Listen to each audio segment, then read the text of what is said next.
नमस्कार दोस्तों, आप देख रहे हैं लोकहित न्यूज़ चैनल। और आज हम आपको मीरा भाईंदर के एक ऐसे व्यक्ति से मिलाने जा रहे हैं जो पिछले 4 टर्म से यानी कि लगातार 20 वर्षों से भारतीय जनता पार्टी के नगर सेवक हैं। काफ़ी लोकप्रिय नगर सेवक हैं और उन्होंने अपने शहर की जनता के लिए काफ़ी कुछ कार्य किए हैं। भारतीय जनता पार्टी के मदन सिंह जी, तो इस अवसर पर हमने आज उनसे बात की, उनके सारे राजनीतिक सफ़र के बारे में जानना चाहा और कई सारे मुद्दों पर हमने चर्चा की और जानना चाहा कि आखिर उनके राजनीतिक सफ़र में किस प्रकार से वो आज यहाँ तक पहुँचे हैं। तो आइए अब बात करते हैं भारतीय जनता पार्टी के वरिष्ठ नगर सेवक मदन सिंह जी से। तो मदन सिंह जी, सबसे पहले तो लोकहित न्यूज़ में आपका स्वागत है। और आप मीरा भाईंदर शहर में भारतीय जनता पार्टी के वरिष्ठ नगर सेवकों में से एक हैं, काफ़ी अनुभवी हैं, राजनीति का एक काफ़ी लंबा दौर आपने देखा है। तो ज़रा आप अपने राजनीतिक ये जो सफ़र रहा है उसके बारे में थोड़ी बताइए, जानकारी दीजिए। नमस्कार मोइन जी, आपके लोकहित न्यूज़ आज मेरे पास मेरे विचारों को जानने के लिए आई। मैं आपका स्वागत करता हूँ, धन्यवाद देता हूँ। और जैसा आपने कहा कि मेरा राजनीतिक करियर, मैं मीरा भाईंदर में 96 में आया और 97 से मैं यहाँ भाजपा के साथ एक कार्यकर्ता के रूप में काम कर रहा हूँ। आज भी मैं अपने को भाजपा का एक कार्यकर्ता मानता हूँ। और 97 में भाजपा से यहाँ जुड़ा माननीय रोहिदास पाटिल जी और उस समय रजनीकांत महकर जी यहाँ के जिलाध्यक्ष थे। तो रोहिदास पाटिल जी के नेतृत्व में उनके साथ मुझे जुड़ने का मौका मिला और उनके साथ ही मैं आज तक अभी तक काम कर रहा हूँ। और उसके बाद 2002 में पार्टी ने मुझे यहाँ के स्थानीय लोगों के कहने पर, मतलब यहाँ के जो उस समय मैं यहाँ आरएनपी पार्क परिसर में रहता था, तो यहाँ के स्थानीय लोगों ने पार्टी पर दबाव डाला कि मदन सिंह को टिकट दिया जाए। और पार्टी ने पहली बार मुझे 2002 के चुनाव में टिकट दिया। तब से लगातार पार्टी 2002, 7, 12, 17 4 बार पार्टी ने मुझ पर विश्वास दिया और जनता ने भी मुझ पर विश्वास जताया। और मैं नगर सेवक के रूप में पिछले 20 सालों से लोगों की सेवा कर रहा हूँ। मदन सिंह जी, लगातार 4 बार आप नगर सेवक रहे हैं और इस तरह से लगातार चुनाव जीतना कोई मामूली बात नहीं है, ये बहुत बड़ी उपलब्धि है। ऐसी क्या वजह है कि लोग आपको इतना सम्मान देते हैं, इतना प्यार देते हैं और आपको हर बार चुनाव जिताते हैं? ऐसा क्या फॉर्मूला है जिससे आप लोगों के दिल जीत रहे हैं? इसका फार्मूला यही है कि जो जैसे लोकतंत्र में 4 स्तंभ होते हैं, उसमें एक जनता और एक जनप्रतिनिधि। तो जनता और जनप्रतिनिधि का जो संबंध है जिस तरह से होना चाहिए, मैं 20 साल से मेरा ये ऑफिस है और इस परिसर में मेरे वार्ड ही नहीं, इस आसपास के परिसर में जितने भी वार्ड आते हैं वहाँ यहाँ का हर व्यक्ति, हर परिवार और हर परिवार का हर सदस्य मुझसे रोज़ जुड़ा रहता है। मेरे ऑफिस में नियमित मेरा बैठने का समय है। ऑफिस में तो लोग मिलते ही हैं, कभी भी इजीली अवेलेबल रहता हूं मैं लोगों के बीच में। कोई भी व्यक्ति मुझसे कभी भी मिल सकता है, 24 घंटे में कभी भी बात कर सकता है, अपनी समस्या सुना सकता है और उनकी समस्या को सुन करके मैं समाधान देने का प्रयत्न करता हूं। यही कारण है, शायद मुझे ऐसा लगता है। सर, आमतौर पर देखा गया है कि जब भी राजनीति की बात आती है तो धर्म, जात पात, मज़हब और प्रांतवाद, इन सारी बातों को बातें की जाती है और उसी पर राजनीति की जाती है। लेकिन आप भारतीय जनता पार्टी के चुनाव चिन्ह पर इतने सालों से चुनाव लड़ रहे हैं, लेकिन देखा गया है कि आपके राजनीति में ये इन सब बातों को देखा नहीं जाता है। इसके बावजूद भी जनता आपको हर बार चुनाव जिता रही है। तो ऐसी क्या वजह है कि आपके शहर, आपके जो प्रभाग है, उस प्रभाग में तो सभी जाति धर्म के लोग रहते हैं, इसके बावजूद भी आपको वो इतना सम्मान और इतना प्यार दे रहे हैं, लगातार आप चुनाव जीत रहे हैं? अब जैसे आप भी जानते हैं, मैंने कहा कि राजनीति, यहाँ लोकतंत्र में 4 स्तंभ माने गए हैं। तो राजनीति होती है चुनाव जीतने के लिए, और चुनाव जीतने का मतलब है कि चुनाव जीता हुआ जो प्रतिनिधि है, जनप्रतिनिधि है, वो लोगों के काम आए, जनता के काम आए।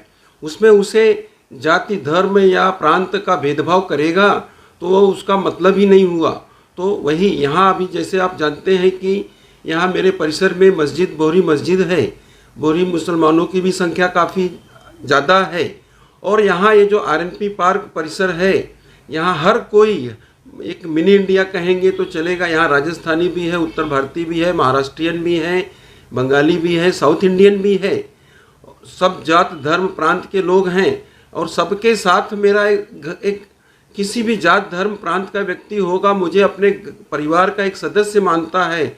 और मैं भी जनप्रतिनिधि होने के नाते मेरा ये फर्ज बनता है, मेरा ये कर्तव्य है कि कोई भी व्यक्ति अगर है तो उसके पास कोई भी समस्या है तो समाधान देने के लिए ही लोकतंत्र में ये व्यवस्था की गई है, और उनको मैं समाधान देने की कोशिश करता हूँ। और जहाँ तक कि मोइन भाई इस परिसर या वार्ड की बात मैं नहीं करता हूँ, पूरे मीरा भाईंदर का कोई भी व्यक्ति जो मुझसे जुड़ा है या मुझसे परिचित है या मुझे जानता है, उसके पास उसके स्थानीय कोई समस्या भी आती है और मुझसे संपर्क करता है तो मैं उसको समाधान देता हूँ। मदन सिंह जी, लगभग 20 साल का कार्यकाल रहा है आपके नगर सेवक पद का। ऐसे कौन से कार्य किए हैं, कुछ खास बातें जो आपने अपने प्रभाग के लिए, अपने जनता के लिए किए हों, ऐसी कुछ चीज़ें बताइए जो आपने जनता के लिए विशेष तौर पर की है। सबसे पहला तो कार्यकाल जब मैं 2002 में मैं और रोहिदास पाटिल जी इस प्रभाग से चुनकर आए, तो जो चौपाटी है जैसल पार्क चौपाटी, आज जिसका नाम सम्मान से लैंडमार्क के रूप में लिया जाता है, वो चौपाटी पहले डंपिंग ग्राउंड के रूप में यूज़ होती थी। वहाँ पर कचरे इकट्ठा किए जाते थे, कचरों का ढेर लगता था। उस परिसर के रहने वाले लोग अपने घरों की खिड़कियाँ नहीं खोलते थे। तो मैं और रोहिदास पाटिल जी, हम दोनों लोगों ने मिल करके उस चौपाटी का जो पहली उस पर पत्थर पड़ी होगी या पहली झाड़ू लगी होगी, पहली जेसीबी चली तो हम लोगों ने चलाया। इस चौपाटी का रूप आज आप देख रहे हैं। उस चौपाटी के साथ साथ जो एक सबवे बना है भाईंदर ईस्ट वेस्ट का, उस सबवे के लिए भी हमारा काफ़ी प्रयास रहा है। महासभा से लेकर के, रोड से लेकर के निवेदन देने तक उस सबवे में मेरा काफ़ी अहम रोल है। और बीच में ही आपने एक जैसलपार घोड़बंदर जो रोड बन रहा था, अभी कुछ विवादों के कारण या फंड के कारण रुका हुआ है, उस रोड के निर्माण में भी मेरी अहम भूमिका रही है। इसी तरह जैसे और आप देखेंगे कि मेरे परिसर में महिला जिम, मीरा भाईंदर में पहली महिला स्पेशल जिम बनाई गई है, केवल महिलाओं के लिए है। उसी तरह पुरुषों के लिए भी ओपन जिम बनाई गई है। तो कहने का काम तो बहुत है, लेकिन ये प्रमुख काम आपको मैंने इसके साथ ही एक अटल बिहारी वाजपेयी जी के नाम पे वरिष्ठ नागरिक केंद्र बनाया गया है। इस तरह के जो महत्वपूर्ण काम हैं, वैसे तो काम तो बहुत हैं। मदन सिंह जी, ये बताइए, अभी नगर सेवक रहते हुए ऐसा कौन सा कार्य जो आप करना चाहेंगे या आपके ध्यान में होगे कि ये चीज़ मुझे करना चाहिए, ऐसा कोई योजना होगी, ऐसी कौन सी चीज़ है जो अभी आप नहीं कर पाए हैं और भविष्य में आप करना चाहते हैं? वैसे तो काम बहुत है, बहुत आते रहते हैं, लेकिन जो प्रमुख काम ऐसा एक है कि यहाँ पर ये आरएनपी पार्क जो परिसर है, यहाँ पर कम्युनिटी हॉल, लोगों के लिए जो सामुदायिक भवन होता है, मंगल कार्यालय, कि किसी को अगर कोई शोक सभा करनी हो, कोई बैठक करनी हो, कोई छोटा सा विधि करना हो, तो उसके लिए भी आज अगर कहीं हॉल में जाओ तो 50,000 रुपये से कम नहीं लगता। तो यहाँ पर एक नगर पालिका की ओपन स्पेस जगह है, उसमें वो निर्माण करना मेरा उद्देश्य है। उसके पीछे लगा हूँ मैं और जल्द ही उसको पूरा करने की कोशिश करूँगा। उसके साथ ही ये जो आरएनपी पार्क, जैसल पार्क, जो नौगर रोड का जो परिसर है, यहाँ की सबसे बड़ी समस्या है ट्रैफिक समस्या। आज शाम को नौगर रोड, बीपी रोड से कोई गाड़ी निकल नहीं सकती। इस रोड को क्रॉस करने में घंटों लग जाते हैं।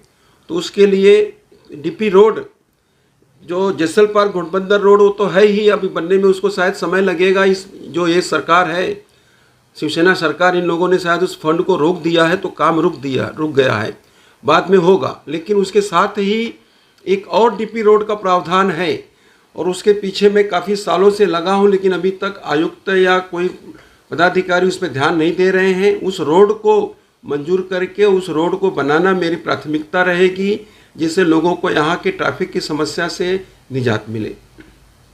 मदन सिंह जी, आप भारतीय जनता पार्टी से जुड़े हैं। अक्सर देखा गया है कि लोग जब भी मौका मिलता है या जब भी उन्हें अपना फ़ायदा दिखाई देता है, तुरंत पार्टी बदल देते हैं। लेकिन आप कई सालों से सिर्फ भारतीय जनता पार्टी से जुड़े हैं, कभी भी आपने पार्टी बदलने की सोची नहीं। यही वजह है कि लगातार आप चौथी बार नगर सेवक बने हैं, वो भी भारतीय जनता पार्टी से।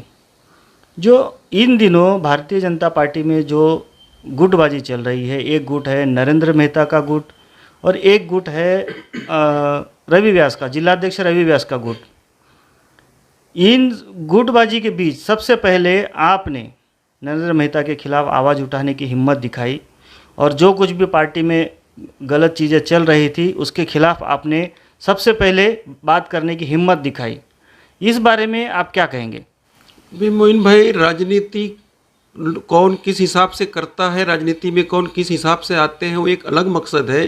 लेकिन मैं राजनीति में अपने स्वार्थ या किसी मकसद से नहीं आया था। मैं ऑटोमोबाइल इंजीनियर हूँ पेशे से। आज भी मैं अपना पेशे का जो मेरा प्रोफेशन है उसका काम करता हूँ। अब जनता ने मुझे चुन के दिया तो जनता का सेवा करना मेरा धर्म है, मैं वो कर रहा हूँ। और रही आपने गुटबाजी की बात की, तो भाजपा में गुटबाजी चलती ही नहीं। भाजपा एक राष्ट्रवादी विचारधारा की पार्टी है, राष्ट्रवादी विचार पे चलती है। हाँ, जिन लोगों ने अपनी अलग विचारधारा बनाई है, अपना अलग गुट बनाए हैं, वो जाने। भाजपा एक ही पार्टी है, जो संगठन के साथ है वो भाजपा के साथ है। आज रवि व्यास जी हमारे जिलाध्यक्ष हैं, तो रवि व्यास जी को जो मानता है वो भाजपा के साथ है, और जो रवि व्यास जी को नहीं मानता, मैं मानता हूँ कि वो भाजपा को नहीं मानता, वो भाजपा का है ही नहीं। वो किसका है, क्या है, अब वो जाने। उसके बारे में मैं नहीं कुछ कहना चाहता, लेकिन संगठन ही पार्टी है और पार्टी के साथ जो है वो पार्टी का है। पूर्व विधायक नरेंद्र मेहता ने आपके ऊपर काफ़ी दबाव बनाया कि आप उनके समर्थन में रहें और उनके साथ रहें, लेकिन इसके बावजूद भी आपने ऐसा ना करते हुए पार्टी के साथ रहने का निर्णय लिया और यही वजह है कि शायद आप उनसे अलग हो गए और अब आप उनके विरोधी गुट के माने जाते हैं। नरेंद्र मेहता का ये जो आचरण है, इसके बारे में आपका क्या कहेंगे? मैं पहले भी किसी गुट में नहीं था, आज भी किसी गुट में नहीं हूँ। मैं पहले भी भाजपा का था, आज भी भाजपा का हूँ। नरेंद्र मेहता जी मेरे बाद भाजपा में आए, अभी वो कहाँ हैं वो खुद जाने। मैं पहले भी भाजपा में था, आज भी भाजपा में हूँ। और दबाव, मेरे ऊपर बहुत दबाव आए, मुझे लालच दिया गया, या मुझे जो आज इस कार्यकाल में देवेंद्र फडणवीस जी ने उप महापौर पद देने का निर्णय लिया था, उसके लिए मुझे फॉर्म भरने की सहमति भी जताई थी। लेकिन उनकी, नरेंद्र मेहता जी जिनका आप नाम ले रहे हैं, उनकी महत्वाकांक्षा कि हर पदों पे उनके ही लोग रहें, या वही रहे या उनका परिवार रहे। आज जो आप गुटबाजी की बात कर रहे हो, या वो लोग जो गुटबाजी की बात कर रहे हैं, वो कह रहे हैं कि हमको ये रवि व्यास जिलाध्यक्ष नहीं चाहिए, तो नहीं चाहिए उनको, सही बात है। उनको अपने गुट का आदमी चाहिए, उनके अपना प्यादा चाहिए, वो नहीं बिठा सके, इसके लिए वो आज पार्टी से बगावत कर रहे हैं। मैं पहले भी भाजपा का था, आज भी भाजपा का हूँ। आपको उप महापौर बनने का एक मौका मिला था, लेकिन नरेंद्र मेहता जी के वजह से आपको मौका नहीं मिला। आपकी जगह कोई और होता तो हो सकता है कि पार्टी से विद्रोह कर लेता या कुछ और चीज़ होती आप, लेकिन आपने ऐसा नहीं किया और आज भी आप पार्टी के साथ निष्ठावान बने हुए हैं। लेकिन नरेंद्र मेहता पार्टी के वरिष्ठ नेताओं से विद्रोह कर चुके हैं, वो पार्टी के नेताओं को नहीं मानते। इसको आप किस नज़र से देखते हैं? मैं पार्टी में कोई उप महापौर या किसी नगर सेवक या पद की लालसा से नहीं आया था। मैं पार्टी, भाजपा की जो राष्ट्रवादी विचारधारा है, भाजपा जो संघ की विचारधारा है, उस विचारधारा से जुड़कर मैं पार्टी में आया था और आज भी उस विचारधारा से जुड़ा हूँ। और नरेंद्र मेहता जी ने पद दिया कि नहीं दिया, वो जाने, उनका काम जाने, और उनके बारे में तो मैं कुछ नहीं कहूँगा। मैं पार्टी के साथ हूँ। आप काफ़ी अनुभवी हैं भारतीय जनता पार्टी का, कई सालों से आपने राजनीतिक ये देखा है, सफ़र देखा है। तो अभी के जो हालात चल रहे हैं, ये पार्टी के लिए कितने सही हैं या गलत है, क्या कहेंगे? भारतीय जनता पार्टी एक परिवार की तरह काम करती है, और जब परिवार में बिखराव होता है तो थोड़ा सा नफ़ा नुकसान भी सहन करना पड़ता है। तो हो सकता है कुछ नफ़ा नुकसान हो, लेकिन उस नफ़ा नुकसान के चलते हम गलत विचारधारा को स्वीकार कर लें या किसी गलत व्यक्ति की नेतृत्व स्वीकार कर लें, ये राष्ट्रवादी या भाजपा की विचारधारा में शामिल नहीं है। तो इस भाजपा किसी नफ़ा नुकसान की चिंता न करते हुए, भाजपा पहले भी भाजपा थी, इस मीरा भाईंदर में जो 61 सीट आई थी वो भाजपा के नाम पर आई थी और भाजपा ने लाई थी, किसी व्यक्ति विशेष के नाम पर नहीं आई थी। तो पार्टी, राष्ट्रवादी पार्टी, भारतीय जनता पार्टी अपनी विचारधारा पे चल रही है। अब संगठन और जो कार्यकर्ता ही पार्टी के मूल हैं, तो यहाँ के सभी कार्यकर्ता और संगठन भाजपा के साथ है, पार्टी के साथ है। तो संगठन अपनी लड़ाई अपने हिसाब से लड़ेगा, जिसको जहाँ जाना हो, जो जिस विचारधारा का है वो फ्री है, उसके लिए छूट है, वो अपनी विचारधारा को क्या करना है वो करे। आज कहा जाता है कि भारतीय जनता पार्टी में ए ग्रुप है, बी ग्रुप है, ए ग्रुप के साथ कुछ नगर सेवक हैं, बी ग्रुप के साथ कुछ नगर सेवक हैं। आप एक नगर सेवक के तौर पर उन नगर सेवकों को क्या कहना चाहेंगे जो आज भारतीय जनता पार्टी के अधिकृत जिलाध्यक्ष के साथ ना होते हुए किसी और व्यक्ति का साथ दे रहे हैं, या फिर वो असमंजस में हैं कि वो किसके साथ जाएं? ऐसे लोगों को आप क्या संदेश देंगे? ऐसे लोगों को मैं यही कहूँगा कि आपने अगर कमल के चुनाव चिन्ह पर चुनाव लड़ा है और चुनाव जीता है और लोगों ने आपको कमल निशानी को देख के वोट दिया है, तो लोगों की भावना का आदर करते हुए फिर से अगर आपको चुनाव में जाना है तो लोगों की भावना को सम्मान करते हुए, लोगों ने जिस निशानी पर आपको विश्वास जताया उस निशानी पर आपको भी विश्वास जताते हुए पार्टी के साथ रहना चाहिए। अगर आप उस निशानी पर विश्वास जताते हुए पार्टी के साथ नहीं रहेंगे तो जनता भी आपके साथ नहीं रहेगी। पूर्व विधायक नरेंद्र मेहता एक दावा करते हैं कि आज जो भारतीय जनता पार्टी पूर्ण बहुमत से सत्ता में है, ये सिर्फ और सिर्फ उनकी मेहनत की वजह से है, और इसीलिए वो दावा करते हैं कि पार्टी आज जो कुछ भी है उनके वजह से है। आपने तो भारतीय जनता पार्टी का काफ़ी इतिहास देखा है, ये उनके इस दावे में कितनी सच्चाई लगती है आपको? अगर वो ऐसा दावा करते हैं तो मैं संक्षिप्त में ही कहता हूं कि फिर वो चुनाव क्यों हार गए? अगर उनके कारण ही 61 सीट आई थी तो वो चुनाव क्यों हार गए? वो उनको भी जीतना चाहिए था ना। पार्टी के साथ होने के बावजूद भी वो हार गए, तो इसका कारण उन्हें अपने अंतर्मन में झांक करके टटोलना चाहिए, विचार करना चाहिए और सोचना चाहिए कि वो क्या कह रहे हैं और वास्तविकता क्या है। आज जैसा कि हम सभी देख रहे हैं, भारतीय जनता पार्टी का नेतृत्व श्री हमारे यशस्वी प्रधानमंत्री नरेंद्र मोदी जी कर रहे हैं, और आज नरेंद्र मोदी जी का नेतृत्व पूरे विश्व ने स्वीकार किया है। विश्व के अधिकतर देश, विश्व की जो हस्तियां हैं वो नरेंद्र मोदी जी को अपना नेता मानती हैं, उनके नेतृत्व में चल रही हैं। और भारत के जो 135 करोड़ देशवासी, नरेंद्र मोदी जी जो अपने संबोधन में 135 करोड़ देशवासियों को भाई बहनों से संबोधन करते हैं और एक परिवार मानते हैं, तो पूरा 135 करोड़ लोग जिस व्यक्ति के नेतृत्व को स्वीकार करके उनके नेतृत्व में चल रहे हैं और उस आगे भी चलने की मंशा रखते हैं, तो यहाँ के मीरा भाईंदर के कार्यकर्ता, यहाँ की जनता और यहाँ के लोगों को भी मैं यह विनंती करना चाहूँगा, यह आह्वान करना चाहूँगा कि मोदी जी के नेतृत्व को मजबूत बना करके देश को मजबूत बनाएं। और जो एक कल्पना है विश्व गुरु की, तो भारतवर्ष को विश्व गुरु बनाने की दिशा में हम सभी लोग मोदी जी का, भारतीय जनता पार्टी का साथ दें।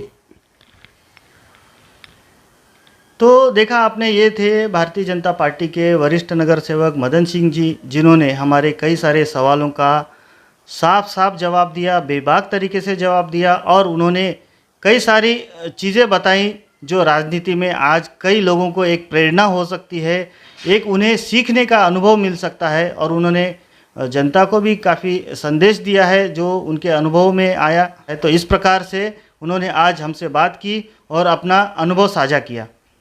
तो इसी प्रकार की देश दुनिया की और खबरों को देखने के लिए आप बने रहिए हमारे साथ, देखते रहिए लोकहित न्यूज़ चैनल, और हमारे चैनल को सब्सक्राइब करना भी ना भूलें। धन्यवाद।